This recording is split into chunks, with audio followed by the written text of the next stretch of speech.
오늘 우리에게 주시는 주님의 말씀은 전도서 11장 9절에서 12장 2절까지의 말씀입니다.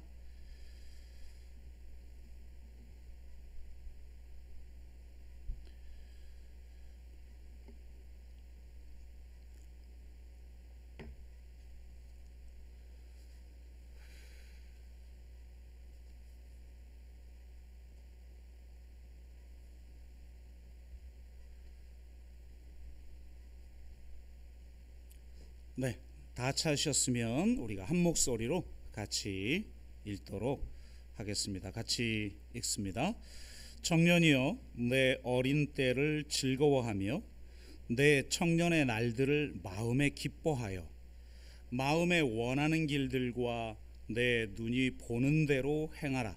그러나 하나님이 이 모든 일로 말미암아 너를 심판하실 줄 알라. 그런즉 근심이 내 마음에서 떠나게 하며 악이 내 몸에서 물러가게 하라. 어릴 때와 검은 머리의 시절이 다 헛되니라. 너는 청년의 때에 너의 창조주를 기억하라. 곧 공고한 날이 이르기 전에 나는 아무 낙이 없다고 할 해들이 가깝기 전에, 해와 빛과 달과 별들이 어둡기 전에, 비 뒤에 구름이 다시 일어나기 전에 그리하라. 아멘.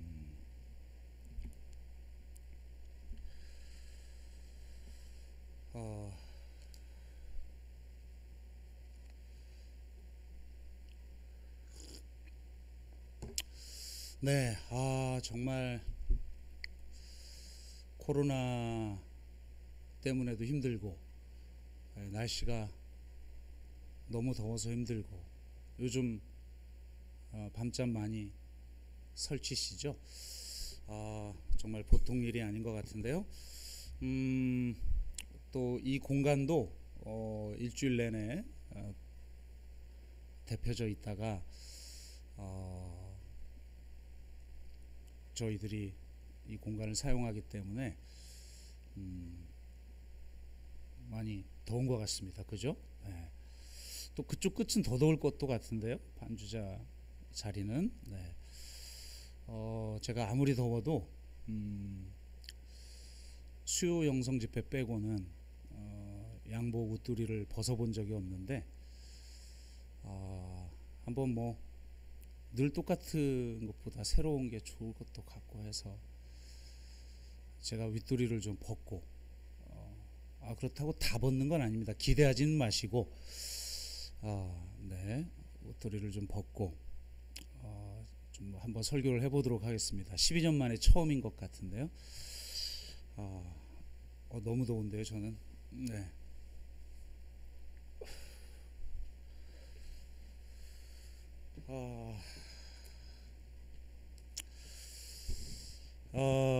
네, 이렇게 설교하니까 좋네요. 계속 이렇게 할까요?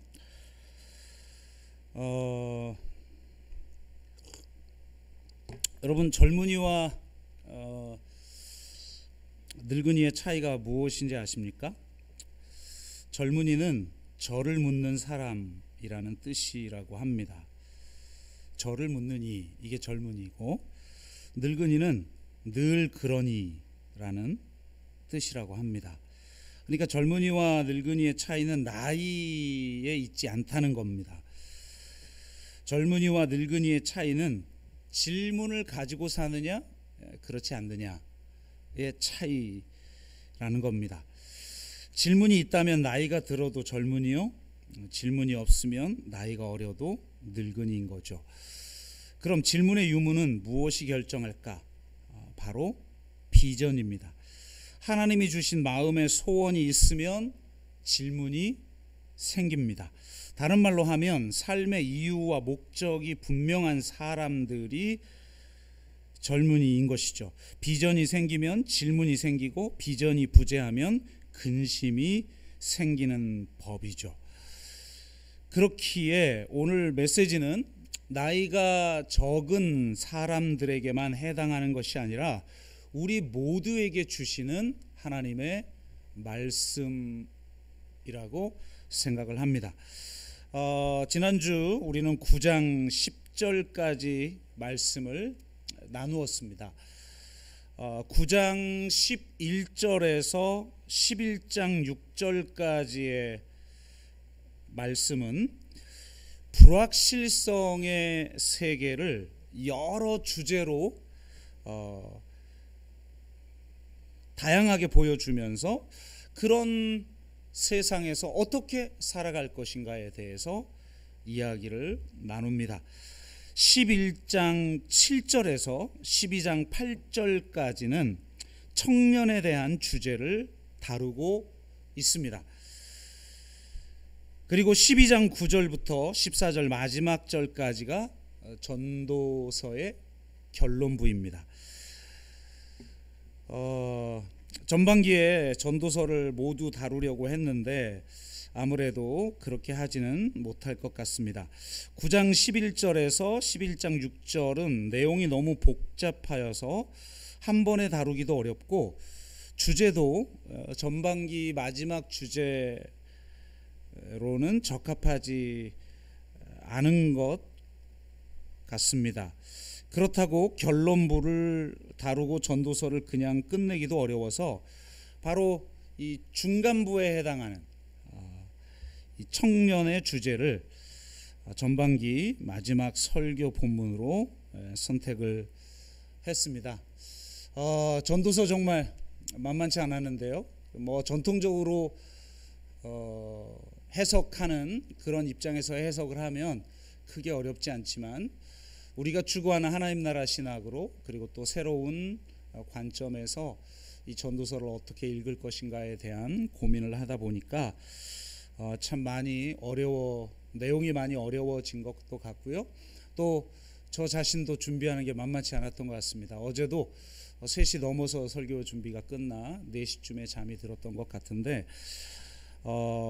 이 본문 너무 뻔한 메시지이다 보니까 이걸 어떻게 말씀의 방향을 잡아야 할지 쉽지가 않았는데요. 어쨌든 전반기 전도서 끝나니까 다음 주부터는 이제 외부 강사들 오셔서 은혜 받으시기를 바라고요. 오늘은 이 청년의 주제를 통해서 모든 그리스도인들이 청년으로 살아간다는 건 어떤 것인지에 대해서 우리가 한번 같이 나눠보고 이 무더운 시기에 우리의 삶을 한번 돌아보는 그런 시간이 되기를 바랍니다. 오늘 이 청년에 대한 주제를 다루기 때문에 이 청년 세대를 규정하는 여러 개의 단어들을 먼저 정리하고 이제 본문으로 들어가 보겠습니다. 산업화 세대 그러면 우리는 어떤 세대를 말하는지 너무 분명하니까 넘어가고 민주화 세대를 좀 살펴보면요. 민주화 세대는 5, 60년대에 태어나서 70년 청년 전태일의 분신을 시작으로 유신체제와 싸우고 80년 광주 민주화 항쟁 이후 신군부 아래에서 학생운동을 하며 87 체제를 만든 세대죠. 특히 60년대에 태어나서 80년대를 살아간 세대가 중심을 이루고 있습니다. 요즘 이 세대론의 주요 타깃이 바로 이들이죠. 완전히 동네 북입니다. 주로 강남 좌파 혹은 민주화 세대의 위선이라는 담론으로 거론되고 있지요. 이를 잘 이해하기 위해서는 강준만 교수의 강남 좌파 1, 2, 특히 2, 두 번째 나온 책이 요즘 사태를 이해하는 데 도움이 될 거고요. 이철승 교수의 불평등의 세대라는 책을 읽으면 잘 이해할 수 있을 것 같습니다. 최근에 소개한 진중권 교수의 진보는 어떻게 몰락하는가도 참고해 보면 좋을 것 같은데요. 이런 책들과 또 주변에서 하는 말들을 들어보면 이 민주화 세대의 위선에 대한 이야기들을 들어보면 특히 젊은이들의 이야기를 들어보면 굉장히 중요한 지점을 우리에게 어필하고 있기 때문에 우리는 귀 기울여 그것을 들어야 하고 또 받아들여야 함에도 불구하고 너무 지나치고 또 무리한 그런 동의하기 어려운 그 시대를 살아냈던 저로서도 이건 좀 안 맞는데 이런 생각을 가지면서 읽게 되는 내용들이 너무 많았다는 거죠. 특정한 소수의 행태를 가지고 전체를 비판하는 이런 거죠. 이건 산업화 세대에 대해서도 마찬가지라고 생각을 합니다. 그러니까 산업화 세대들이 굉장히 억울한 거죠. 정말 평생을 자신의 몸을 다 던져서 살았는데 마치 그냥 독재에 봉부한 사람들, 빨리 죽어야 되는데 죽지도 않고 노령화 때문에, 고령화 때문에 죽지도 않고 대한민국에 민폐를 끼치는 그런 취급을 받는다는 게 정말 얼마나 억울한 일입니까?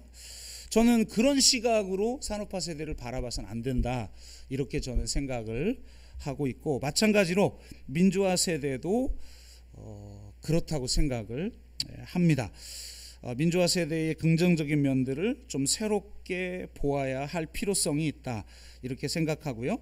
다음은 요즘 청년 세대를 지칭하는 MZ세대인데요. 보통 세대를 이야기하면 민주화 세대, 다음으로 MZ세대를 이야기하는데, 그들을 말하기 전에 하나 더 언급할 필요성이 있는데요. 세대론에서조차 종종 생략되곤 하는 세대가 있어요. 바로 70년대생들이죠. 과거 X세대라고 불린 70년대생은 소위 586세대의 후배들인데 90년대 학번들입니다. 냉전이 끝나고 베를린 장벽이 무너지고 소련이 해체되는 것을 목도한 세대이며 본격적인 소비 자본주의를 맞이한 세대이죠. 서태지와 아이들로 상징되는 문화 시대를 처음 연 세대라고 할 수 있습니다. 그렇기에 586세대가 정치권에서 중심 세력이라면 이 영포티로 불리는 X세대가 문화 영역에서는 막강한 파워를 자랑하고 있죠. 가요계의 양대 산맥이라는 YG 엔터테인먼트의 양현석과 JYP 엔터테인먼트의 박진영이 모두 70년대생이죠. 요즘 최고의 주가를 날리는 BTS의 제작자 방시혁도 72년생이고요. 무한도전과 놀면 뭐하니의 김태호 PD가 75년생이고 삼시세끼와 알쓸신잡의 나영석 PD는 76년생입니다. 타짜와의 암살의 감독 최동훈은 71년생이고 살인의 추억과 기생충의 감독은 69년생이긴 하지만, 봉준호는 69년생이긴 하지만 70년대생으로 묶을 수가 있고요. 태양의 후예와 도깨비의 김은숙 작가는 73년생, 시그널과 킹덤의 김은희 작가는 72년생이죠. 배달의 민족을 운영하는 우아한 형제들의 창업자 김봉진은 76년생이고 당근마켓의 김재현 대표는 79년생, 김용현 대표는 78년생이에요. 그러니까 지금의 이 문화를 주도하는 사람들이 이 70년대생들이라는 겁니다. 지금 Z세대를 가장 잘 이해하는 윗세대가 X세대인 70년대생들이어서 민주화 세대와 MZ세대의 이 낀 세대로서 양쪽을 중재하고 연결해 줄 세대로 새롭게 주목을 받고 있는 중입니다. 이들을 좀 이해하려면 최근에 나온 영포티라고 하는 그런 책을 참고해 보면 좋을 것 같습니다. 다음은 오늘 이제 설교 주제와 관련된 세대인데요. MZ세대입니다. 밀레니얼 Z세대의 약자죠. 보통 밀레니얼 세대는 80년 초반부터 2000년 초반에 출생한 사람들이에요. 그러니까 태어나서 이 젊은 시절을 이렇게 새천년을 맞이한 세대들을 말하죠.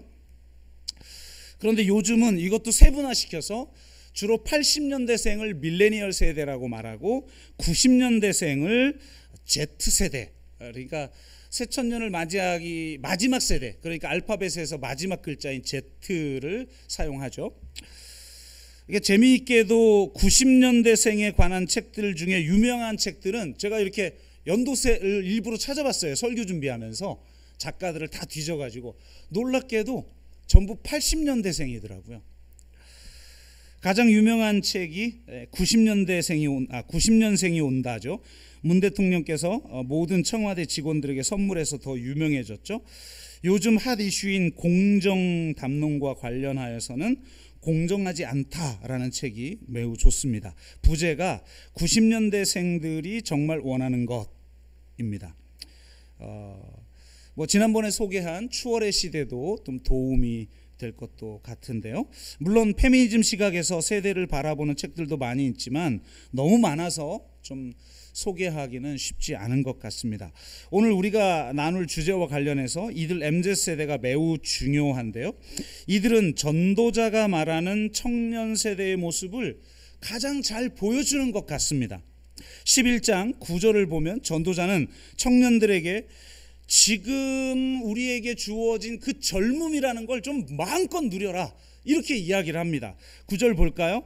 청년이여, 내 어린 때를 즐거워하며 내 청년의 날들을 마음에 기뻐하여 마음에 원하는 길들과 내 눈이 보는 대로 행하라. 와, 이전에는 그냥 단순히 삶을 즐거워하고 기뻐하라 정도였는데 지금 청년을 향해서 뭐라고 말을 하냐면 마음이 원하는 길들과 내 청년의 날들을 내 눈이 보는 대로 행하라. 마음에 원하는 길들과 내 눈에 보는 대로 행하라. 와, 이게 요즘 유행하는 말 아닙니까? 내 멋대로 해라, 이거 아니에요. 네 욕망이 추구하는 대로 행하라. 어쩌면 이 전도서를 읽으면 이 MZ세대들의 가슴에 불이 당겨질 것 같은 느낌입니다. 그런데 가만히 묵상해 보면 어쩌면 전도자는 하나만한 이야기를 하고 있는 것 같아요. 왜 그렇습니까? 굳이 이런 말 하지 않아도 지금 청년 세대들은 마음에 원하는 길들과 보이는 대로 행하고 있지 않나요? 삶을 즐기고 젊음을 기뻐하고 있지 않나요? 아니, 어쩌면 이것들이야말로 그냥 젊음의 특징이 아닐까요? 젊은이기 때문에 이런 특징을 가지고 있고 젊은이들은 이렇게 살라고 하지 않아도 이렇게 살고 있다는 거예요. 이런 열정을 가지고 자기 시대의 한계 속에서 혹은 자기 시대의 역사적 책무를 이 열정을 가지고 감당하면서 그렇게 살아가고 있지 않나? 이런 생각을 해봅니다. 산업화 세대도 젊은 때가 있었을 것이고 그 시대에 맞게 그 열정으로 그 시대를 살아냈고 민주화 시대도 마찬가지고 X세대도 마찬가지고 이 MZ세대도 마찬가지라는 거예요. 그럼 이 MZ세대만의 이 젊음의 특징은 도대체 뭘까? 이 젊음의 특징이 이 MZ세대에게는 어떻게 드러나고 있는가에 대해서 한번 우리가 이 시대를 좀 조명해 보면서 우리에게 던지는 이 도전은 무엇인가를 한번 좀 나눠보기를 원합니다. 제가 쿠팡에 새벽 배송도 모르는 사람이지만 권사님이 그건 책이 안 나오나 보죠. 막 그래가지고 아주 충격을 받고 그래서 그거에 대해서 말하는 책을 제가 이번 주 읽었습니다.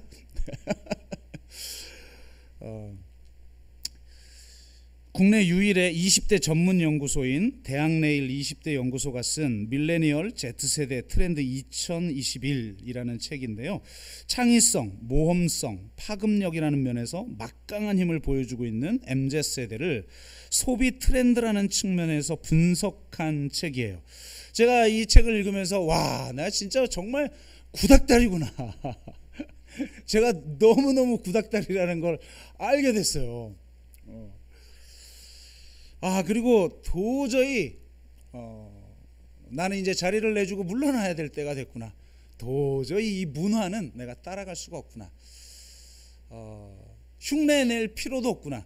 흉내낼 수도 없고 흉내낼 필요도 없구나. 그냥 저는 단지 이 MZ세대들이 잘 나가고 이 시대의 주역이 될 수 있도록 좀 비빌 언덕이 되어주고 혹은 그들을 지켜주는 울타리 역할을 좀 해줄 뿐이겠구나, 이런 생각을 했습니다.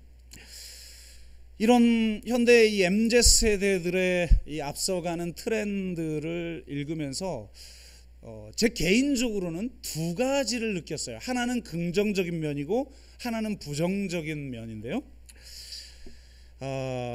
아마 전도자도 그 시대의 젊은이들을 바라보며 이 두 가지를 느끼지 않았을까?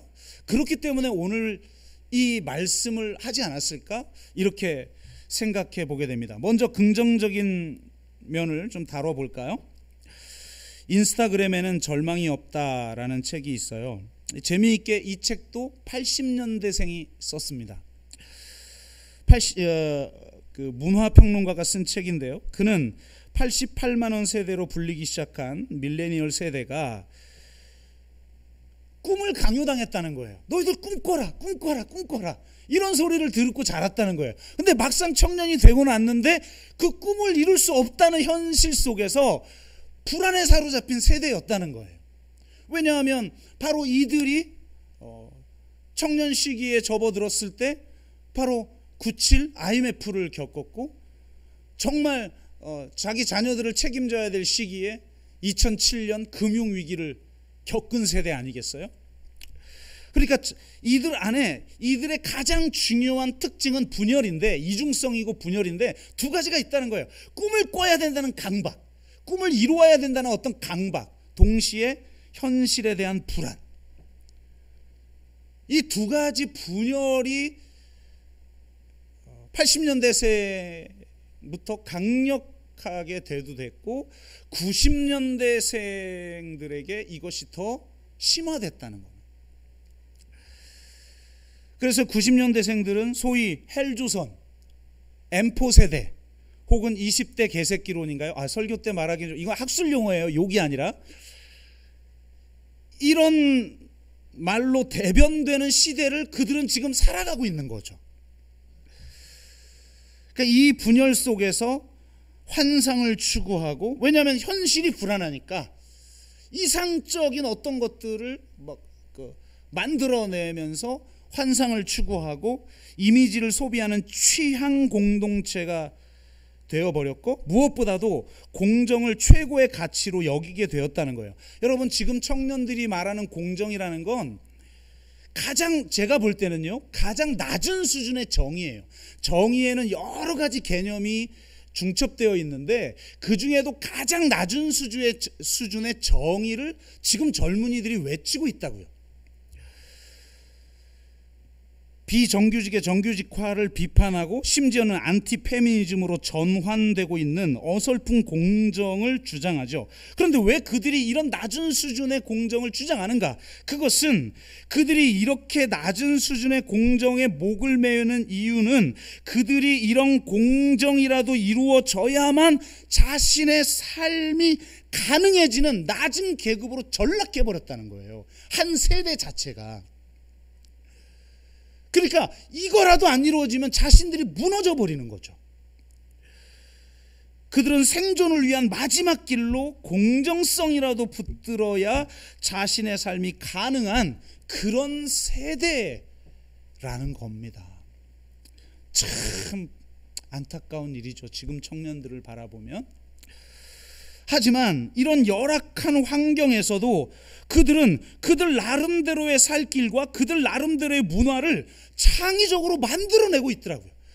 우리 부모 세대들이, 산업화 세대와 민주화 세대와 X세대들이 만들어 놓은, 자신들은 이미 기득권들이 다 되었음에도 불구하고 우리 지금 청년들에게는 이런 시대를 지금 남겨놨는데 우리는 모르죠. 전체 수치를 보면은 그래도 선진국이고 잘 살고 있고 G7의 초대를 받고, 그거는 X세대 이후 세대들이나 누리는 것들이고, 지금 청년 세대들은 주관적이고 상대적으로 엄청난 박탈감 속에서 살아가고 있다는 거예요.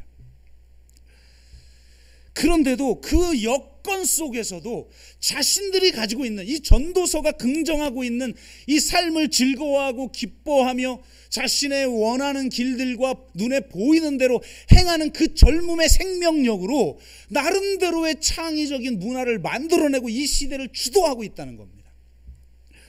소확행이나 탕진잼, 워라벨이나 욜로, 일코노미나 매력자본, 일상력이나 컨셉친 등의 문화를 만들어내는 생명력이 그들 안에 있다는 거예요. 아무리 현실이 헬조선이라 할지라도 지금 여기에 자신들만의 천국을 만들어낼 줄 아는 그런 능력이 청춘들에게 있다는 거예요. 그래서 우리는 지금 걱정스럽고 힘들지만 우리는 청년들을 믿어야 된다는 겁니다. 아멘. 저는 청년들에게 그런 힘이 있음을 다시 한번 확인하였습니다. 그래서 정말 그들이 마음에 원하는 것들과 눈에 보이는 대로 행할 수 있도록 정말 이 시대가 어른들이 비빌 언덕이 되어주고 지원해주고 울타리가 정말 되어주고 그것을 위해서 우리의 것들을 내어주고 희생하고 나누지 않으면 안 되겠구나, 이런 생각들을 하게 되었습니다. 하지만 동시에 부정적인 면도 있음을 느꼈습니다. 최근 핫한 책이 하나 있어요. K를 생각한다라는 책인데요. 부제가 90년대생은 대한민국을 어떻게 바라보는가입니다. 이 주제는 대부분 80년대생들이 썼는데 놀랍게도 이 책은 90년대생 당사자가 써서 지금 굉장히 핫한 책인데요. 90년대생도 이렇게 탁월한 책을 쓸 수 있구나 감탄하면서 읽었어요. 그러니까 우리 시대가 가도 젊은 세대들이 자기 시대를 짊어질만 하다, 이런 정말 듬직함을 주는 그런 책이었는데요. 물론 다 동의하기는 개인적으로 어려웠지만 임명묵 작가는 90년대생의 가장 중요한 특징을 가치의 퇴조, 즉 탈가치라고 말합니다. 그러니까 이런 특징 때문에 공적 가치뿐만 아니라 예를 들어 가정이나 이런 것 같은 사적 가치도 덜 추구하는 세대가 돼버렸다는 거예요. 그러니까 가치 자체가 퇴조해버렸고 탈가치의 세대가 되어버렸다는 거죠. 이것 때문에 다른 어떤 세대보다 도리어 더 격렬해진 경쟁에 스스로 투신하고 있으며 여기에 도태된 사람들은 무수한 대리만족수단, 즉 감각의 홍수에 몰두하게 되었다고 합니다. 정말 이 감각의 홍수에 몰두할 수 보기 너무 좋은 그런 물적 기반들이 있죠. 지금 너무너무 많죠. 모든 종류의 책임과 간섭을 거부하고자 하는 감정적 동기를 가지고 있으며 공정이라는 것도 가치와 논리라기보다는 느낌, 즉 공정감의 문제일 뿐이라는 거예요. 그러니까 논리적으로 우리를 설득해내지 못하지만 뭔가 공정하지 못한 이 세대에 대해 분노를 가지고 있는 세대라고 자신의 세대를 평가하고 있습니다. 저는 이것이 90년대생이 가지고 있는 부정적인 면이라고 생각이 들고, 그렇다면 지금의 이 MZ세대들이야말로 바로 이 전도서의 말씀이 필요하다. 전도자는 청년들에게 삶을 누리라고 말하면서 동시에 이렇게 말해요. 9절, 그러나 하나님이 이 모든 일로 말미암아 너를 심판하실 줄 알라. 아니, 앞뒤가 안 맞는 것 같아요. 야, 눈에 보이는 대로 그리고 마음이 원하는 길을 마음껏 가고 행해라, 이렇게 실컷 말해놓고 그러나 심판이 있을 줄로 알라. 완전히 상반되는 이야기를 하죠. 이게 전도자의 특징이잖아요. 서로 모순성 있는 것처럼 보이고 모호한 그런 상반된 이야기를 동시에 하면서 우리에게 그 틈새에 있는 정말 그 메시지를 붙들라고 말하는 거죠. 너를 심판하실 줄 알라는 말은 자신의 죽음과 인류의 종말을 사고할 줄 알라는 뜻으로 이해할 수 있을 것 같습니다. 바로 뒤에서 이를 한 번 더 강조하고 있는데요. 12장 1절 2절, 너는 청년의 때에 너의 창조주를 기억하라. 곧 공고한 날이 이르기 전에 나는 아무 낚시 없다고 할 해들이 가깝기 전에, 해와 빛과 달과 별들이 어둡기 전에, 비 뒤에 구름이 다시 일어나기 전에 그리하라. 전도자는 젊은이들에게 지금 도전하고 있어요. 창조주를 기억하라고. 언제? 죽기 전에, 나이 들기 전에, 죽기 전에 기억해라. 전통적으로 이 문구는 3에서 7절까지의 문장들과 함께 개인의 죽음에 대한 메시지로 이해를 했어요. 여러분 3절에서 7절 읽어보면 무슨 말인지 도대체 이해가 안 돼요. 학자들도 이해를 못해. 학자들도 이 말을, 이런 말을 왜 써놨는지 모르겠어요. 그러나 전통적으로 신학자들은 이 3절에서 7절까지의 말씀은 육체 기능의 저하를 시적으로 표현한 것이다, 은유적으로 표현한 것이다, 이렇게 해석을 합니다. 그래서 어떤 건 눈의 태와, 어떤 것은 입의 태와, 어떤 것은 손과 발의 힘의 태와, 막 이런 것을 상징하는 것이다, 이렇게 전통적으로 지금까지는 해석을 했어요. 여러분 아마 전도서 강해 집들을 읽어보면 다 그렇게 해석을 할 겁니다. 그런데 최근 신학자들이 이 12장의 문장들은 예언자들이 종말론적 예언 시에 사용했던 문구들과 비슷하다는 걸 발견하고, 이 전도서 12장은 청년들에게 역사랑 끝이 있다, 바로 그 끝을 볼 줄 알아야 한다 라고 하는 종말론적 메시지를 주고 있다는 것으로 요즘 새롭게 해석을 하고 있습니다. 저는 개인적으로 이 두 가지가 다 맞다. 우리 한 개인의 역사의 끝은 죽음이죠. 그래서 너희들이 정말 하고 싶어도 못하는, 제 아내가 가장 많이 하는 말들이 있는데, 손발이 떨릴 때 여행하려고 하지 말고 가슴이 떨릴 때 여행을 할 생각을 해라. 진짜 그런 것 같아요. 뭘 하고 싶어도 이제 못하기 힘든 그런 세대들이 되어가고 있잖아요, 우리가. 그러니까 나이 들기 전에, 육신의 기능들이 퇴화하기 전에, 또 죽기 전에 창조주를 기억해라. 그리고 역사의 끝이 있다라는 것. 신약적으로 말을 하자면 주님이 재림하여 이 땅 가운데 새로운 세상이 와 새하늘과 새 땅이 임할 때, 임하기 전에, 그리고 심판, 최후의 심판이 임하기 전에 창조주를 기억하라는 거예요. 젊을 때는 인생이 영원할 것만 같죠. 여러분 영원 속에 묻히게 되면 역설적으로 오직 현재만 존재하게 돼요. 영원히 살 건데요 뭐. 그러니까 지금 당장 밖에는 중요한 게 없게 되는 거예요. 그래서 젊은이들은 끝을 생각하지 않고 그냥 지금 나에게 있는 이 젊음을 누리려고만 한다는 거예요. 그런 젊은이들에게 전도자는 지금, 그러나 심판이 있을 줄 알아라. 그리고 청년의 때에 너의 창조주를 기억하라고 말을 해요. 개인의 죽음과 인류의 종말을 사고할 줄 알라는 말이에요. 창조주를 기억해야 한다는 말은 하나님이 알파와 오메가 되신다는 고백이며, 모든 것에는 시작과 끝이 있다는 것을 아는 것을 의미하는 거예요. 끝의 시각으로 지금을 보는 것, 그걸 비전이라고 하는 겁니다. 비전이 없는 사람은 끝이 없어요. 끝이 있는 사람은 비전이 있는 거예요. 그 비전으로 지금을 봐요.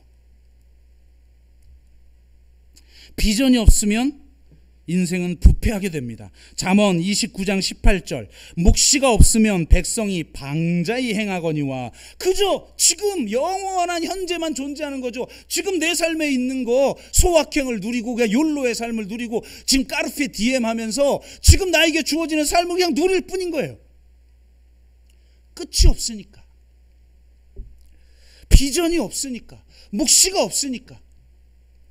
성령이 임하면 우리가 환상을 보고 꿈을 꾸고 예언하게 되어 있는데 그것이 사라져버린 거예요. 그럴 때 방자히 행하게 되는 거예요. 그래서 전도자는 말해요. 10절, 그런즉 근심이 내 마음에서 떠나게 하며 악이 내 몸에서 물러가게 하라. 왜 그렇습니까? 비전이 없으면 마음에 근심이 생기는 거예요. 여러분의 대부분의 근심은 하나님이 나에게 주신 그 비전을 포기한 데 있어요. 악이 내 몸을 주관하는 이유는 내 삶의 비전을 잃어버렸기 때문이에요. 그래서 마음의 근심을 몰아내고 내 몸에서 악을 없애기 위해서 비전을 회복해야 해요.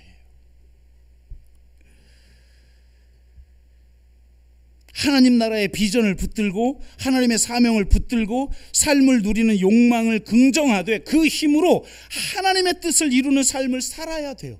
아무리 코로나19 팬데믹이라고 하는 이 어마어마한 그런 역풍 속에 우리가 무기력하게 살아가고 있을 때조차도 그 하나님의 비전과 그 하나님의 뜻을 포기하지 말아야 돼요.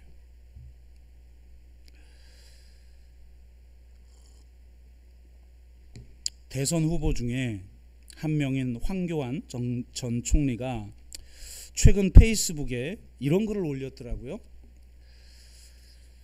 여러분의 뜨거운 관심 덕에 저의 책 초인류 정상국가가 정치사회 분야 베스트셀러 3위에 올랐습니다. 비정상을 바로잡으려는 노력에 힘 모아주셔서 고맙습니다. 이 글과 함께 서점에서 찍은 사진 한 장을 올려놨는데요. 정치사회 분야 베스트셀러 5권이 놓여있는 매대 사진을 찍은 거예요. 본인이 직접 찍어서 올린 건데요. 근데 굉장히 재밌더라고요. 왜냐하면 그 1위가 뭐냐면 3위라고 자랑했는데 1위가 조국의 시간, 2위가 추미애의 깃발. 근데 저는 이제 이런 얘기는 지금 넘어가고 요 4위, 5위가 재밌었는데 4위가 올바름이라는 착각, 그리고 5위가 지구를 위한다는 착각. 요즘 착각을 넣어야 뭔가 베스트셀러가 되나 봐요. 지구를 위한다는 착각은 제가 생태에 대한 주제를 이야기하면서 지난번에 한번 소개를 했는데요. 요 4위에 있는 책이 제가 굉장히 놀랐어요. 이 책이 4위야? 왜냐하면 제가 다른 주제 때문에 다른 계기로 이 책을 사놨거든요. 제가 진보적 소장파잖아요. 일단 소장하고 보는. 그래가지고 이 책을 사놨는데 아니 황교안 후보의 페이스북을 딱 봤는데 4위에 이게 랭크되어 있는 거예요. 아니 요즘 사람들이 이 책을 이렇게 많이 봐? 깜짝 놀래서 이거 이번 설교의 주제로 이 책을 읽으라나 보다 하나님이. 그래서 제가 이번 주에 소장하고 있던 이 책을 펼쳐서 읽었어요. 이 올바름이라는 착각은 90년대생 안티페미니스트 유튜버가 쓴 책인데요. 부제가 우리는 왜 조던 피터슨에 열광하는가예요. 부제가. 그러니까 조던 피터슨은 제가 한번 제 책에도 소개하고 있었죠. 12가지 인생의 법칙. 아주 지금 강력하게 젊은 특히 20대 남성들에게 영향을 끼치고 있는 사람인데 이 12가지 인생의 법칙을 쓴 저자이기도 하지만 페미니스트들이 주장하는 정치적 올바름을 아주 강하게 비판하는 논객으로도 유명해요. 이 올바름이라는 착각은 조던 피터슨의 책을 읽고 인생이 변화된 한 유튜버가 자신의 이야기를 담은 책이에요. 이 책은 제가 읽으면서 기본적으로 이 책은 이렇게 평가가 되는데 기본적으로 페미니즘을 잘못 이해하고 있다. 또 페미니즘을 평등주의와 등치시킨 후에 평등이 세상을 나약하게 만들고 있다고 비판해요. 평등주의자들이 경쟁을 악마화하고 있으며 그것은 곧 남성성을 공격하는 것이다. 그러니까 남성성은 경쟁 속에서 마치 원시 시대의 부족 사회에서 이 전사들처럼 그렇게 경쟁 속에서 투쟁하는 그게 남성성인데 지금 시대가 이 평등주의가 이 남성성을 억압하고 있다. 이렇게 비판을 하는 거예요. 그러니까 논리적으로 정말 비판할 점이 많구나. 제가 물음표를 이렇게 많이 물음표를 치면서 읽은 책도 드문데, 그런데 아주 의외의 면도 있어요. 하나님 이걸 저희를 왜 읽으라고 그랬죠? 왜 그런 감동을 주셨죠? 왜 페이스북에 그 사진을 봐가지고 제가 이 책을 읽고 있죠? 그러면서 물음표를 치면서 의아해하면서 이번 주에 읽고 있었는데 굉장히 의외의 면도 발견하게 됩니다. 읽기 전에는 일반 극우 유튜버들처럼 논리도 없고 가짜 뉴스만 양산하는 음모론자라고 생각을 했는데 전혀 그렇지 않았어요. 표현의 자유를 옹호하기 위해 이정훈 교수처럼 과거 좌파들이 사용했던 논리를 정확하게 구사할 줄도 알고, 이념을 과도하게 추구하기에 자신들만이 완벽한 정의의 편이라고 주장하게 되면서 세상이 분열되고 있는 추세도 정확하게 분석해내요. 무엇보다도 우리가 꼭 들어야 할 말을 하기도 합니다. 그는 지금 세상이 너무 나약한 자들을 양산하며 모두를 동정심만 구하는 피해자로 만들고 있다고 지적해요. 더 큰 피해자가 윤리적 우월성을 갖는 사회를 만들고 있으며 모두가 남 탓 사회 탓만 하는 세상이 되어버렸다라는 거예요.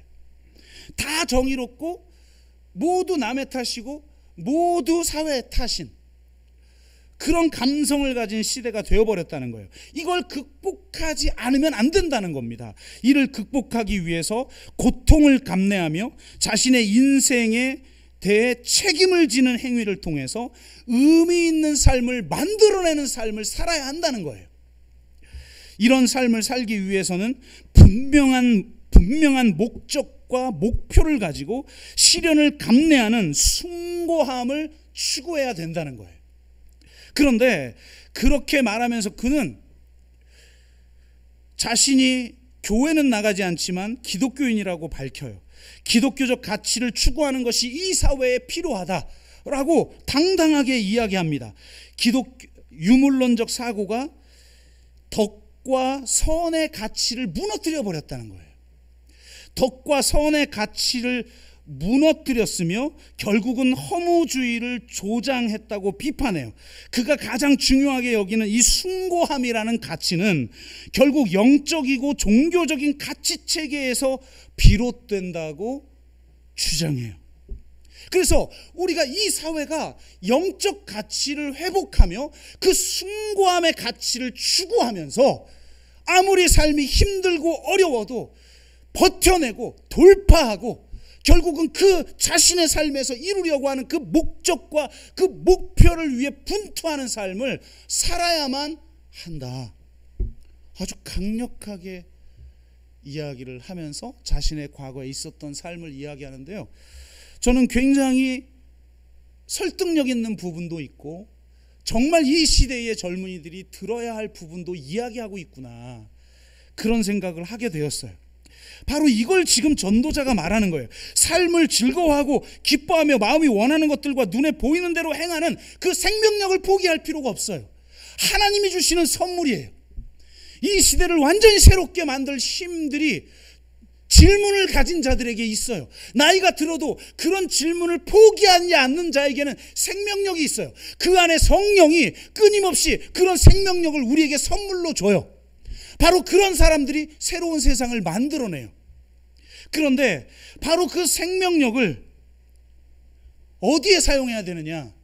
심판이 있을 걸 알므로 마지막 날 이루어질 하나님의 나라가 무엇인지를 알므로 그 끝을 지금 여기로 가져와서 하나님이 나에게 무엇을 하기를 원하시는지를 깨닫고 내 인생의 진정한 목적과 목표를 설정하고 그것을 위해서 아무리 삶이 힘들고 어려워도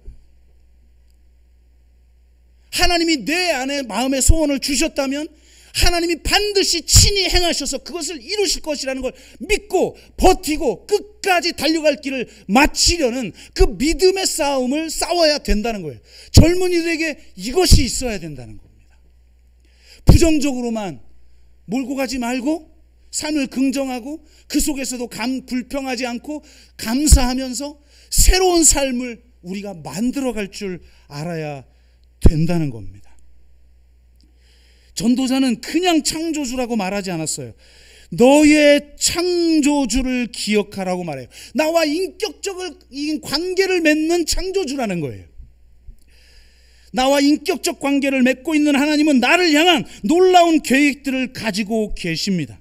지난주 설교처럼 나를 창조하신 하나님은 나를 있는 그대로 사랑하시죠. 오직 사랑의 쓸모만을 가지고 계신 분이에요. 동시에 하나님은 우리에게 비전을 주십니다. 마음의 소원을 주십니다. 그리고 그것을 성취하기 위해서 우리 가운데 친히 행하시는 분인 줄로 믿습니다.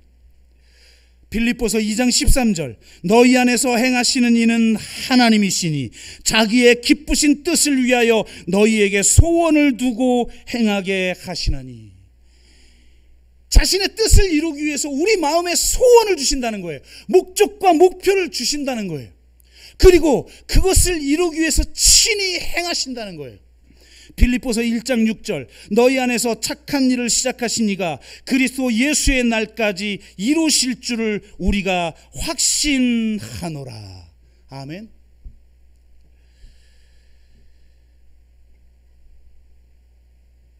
그 목적을 이루기 위해서 우리가 순례의 길을 가고 인생의 항해를 해요. 그런데 어디에 닿아야 하는지를 모를 때 우리는 그저 지금 여기에서 까르페 디엠만 추구하면서 살아가요. 하나님이 주신 선물을 그냥 누리는데 끝나버려요.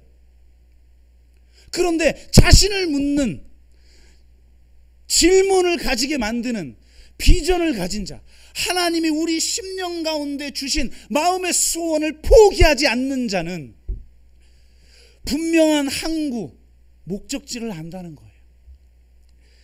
어느 항구를 향해야 할지 모른다면 어떤 바람도 도움이 되지 않는다. 세네카가 한 말인데요. 어느 항구를 향해야 될지 안다면, 뒤집으면 무슨 말이에요? 어떤 바람도 도움이 된다는 거예요. 여러분, 하나님께서 바울을 통해 로마에 가서 복음을 전하게 하시려고 계획을 세우시고, 담대하라, 너는 로마에서 복음을 전해야 하리라 라고 말씀하셨고, 친히 그가 로마에 갈 때까지 지켜주셨어요. 광풍이 불고 유라굴라가 불어도 도리어 그것이 바울을 더 빨리 그 길을 가도록 만들었을 뿐입니다. 지금 코로나19가 우리를 지치게 만들고 절망스럽게 만들고, 저도 너무 힘든 것 같아요. 이거 우울증에 걸릴 것 같아. 그러나 하나님을 붙드는 거죠. 나를 있는 그대로 사랑하시고, 나를 그냥 기뻐하시고, 나를 즐거워하시는 그분이 나를 향한 놀라운 계획을 가지고 계시고, 우리 마음속에 마음의 소원들을 부어주시기를 원하십니다. 그리고 그것을 이루기 위해서 친히 행하기를 원하시는 분인 줄로 믿습니다. 나이와 상관이 없습니다, 여러분. 물론 젊은이들은 그냥 굳이 이런 도전을 하지 않아도 되는 그런 특권을 가졌겠지만, 나이를 초월하여서 하나님은 우리에게 이런 젊음을 주시기를 원합니다. 저를 묻는 사람, 비전을 붙드는 사람. 그래서 우리가 정말 다시 한번 힘을 내서 우리의 하나님, 창조주 하나님을 붙들고 나아가기를 주의 이름으로 축복합니다. 우리가 한번 같이 기도합시다.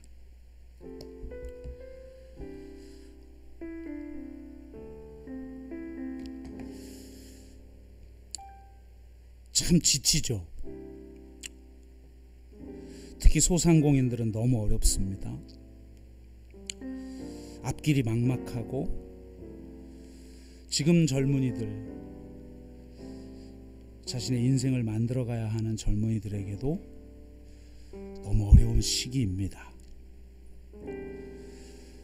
목적을 잃고 뜻을 잃고 그저 감각의 홍수에 빠져서 시간을 허비할 수밖에 없는 그런 인생을 살아갈지도 모르는 위험성이 우리 가운데 있습니다. 그럴 때 전도자는 우리에게 말합니다. 너의 창조주를 기억하라. 심판이 반드시 있을 줄 알라. 끝의 시각으로 지금을 보아라.